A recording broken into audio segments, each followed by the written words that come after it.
So yun guys, pakita ko lang sa inyo kung paano natin kino-cold start yung Montero nang hindi tayo uupo sa loob, ano. Importante kasi sa akin to, gawa ng pag nag-start na, tsaka ako palang bubuksan yung gate namin. Ang laking oras yung nasisave ko dun sa ginagawa kong ganito eh. So yun, hindi naman kailangan yumuko ng katulad niyan, no. Yumuko lang talaga ako dyan para mas kita dun sa camera kung ano yung ginagawa natin dun sa may push start button. So ayun, next natin tong second row, no. Para sa akin, ang ganda-ganda nitong second row kasi tignan nyo, pagka na-fold ko na tong second row seat na yan, automatic na siyang nag-unclip dun sa ilalim para mag-tumble. So, parang okay na okay yun para sa akin, one step lang talaga. Kaso nga lang, kung makikita ninyo, wala siyang rails, no? So, hindi talaga na-adjust front and back yung second row ng Montero natin. Fix na talaga yung upuan. Pero ang kagandahan, nare-recline siya, no? Hindi katulad nung karamihan sa mga pick-up na hindi talaga nare-recline yung upuan. Kaya very comfortable pa rin talaga yung mga nasa second row natin. Actually, pati yung sa third row nare-recline. Papakita ko sa inyo mamaya. Ang isang plano ko dito, papalagyan ko ng rails. Ayan, no? Parang pwede, di ba? So, ayun, next naman natin, no? Kung paano sumakay sa second row natin.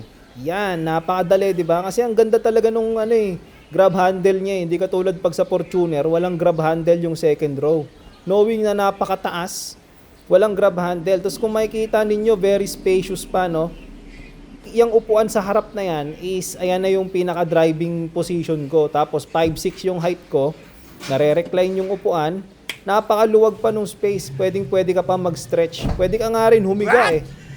Sobrang luwag talaga. So ayan, papakita ko naman next is yung third row natin. Yan, pagpasok mo sa loob, third row, mahirap ba sumakay? Sobrang basic din. Gagamitin mo lang din talaga yung grab handle. So ayun, nandito tayo ngayon sa third row, ano? Yan, ganito pagka i-fold na natin siya. May space pa naman. Malaki pa yung space. Kasyang-kasya ako kung tutusin, no? Kung ako tatanungin, kahit Baguio, kayang-kaya ko dito. Kasi naka-slouch ka naman eh. Nare-recline yung upuan. Yan lang ang problema sa baba, oh. Medyo hindi ka makakapag-stretch. Gawa nga ng walang rails kasi mababa yung upuan niya pagka susuksukan mo. Pwede kang tumagilid ng ganyan. What? Yan. Pag mag-isa ka. So ayun, next natin agad. Mahirap ba bumaba? 3, 2, 1. Basic. Sobrang luwag kasi niya. So sa totoo lang, napakaluwag talaga nung babaan ng Montero. Kaya hindi ka talaga mahirapan sumakay tsaka bumaba kahit saan. Next natin yung trunk. Yung trunk space natin, napakadali lang din. Sabi nila mahirap kasi 2 steps. Para sa akin, basic lang din naman. Hindi naman ganun kahirap. Kailangan mo lang talaga ng hanapin yung steps niya. Yan, tignan mo, pag higit mo nito, aangat yung upuan, tapos fold mo yung sandalan. Napakadali. Hila, aangat upuan, fold yung sandalan. Basic. Ayan, napakaluwag ng space. 'Di ba? Hindi mo kailangan buhatin katulad nung nasa Fortuner.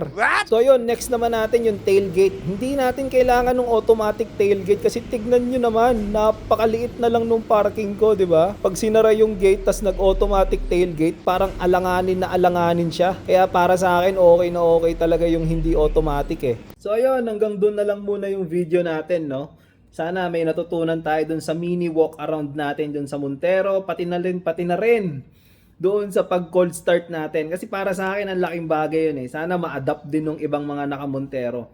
Gustong gusto ko kasi talaga yung nasa left side yung push start button niya, no? Nung nalaman ko nga yun, parang iniisip ko na agad, ganito ko lang siya i-start, ganito ko lang siya i-start. Pwedeng may magawa pa akong iba, hindi ko kailangan pumasok agad, hindi siya ganun ka-hassle, 'di ba? Basta, pagka natanggal ko na yung cover niya, may start ko na agad yung sasakyan, then pwedeng buksan ko muna yung gate, mag-asikaso ako ng mga dala kong gamit, di ba? Napaka-basic. So, ang laking bagay nun para sa akin.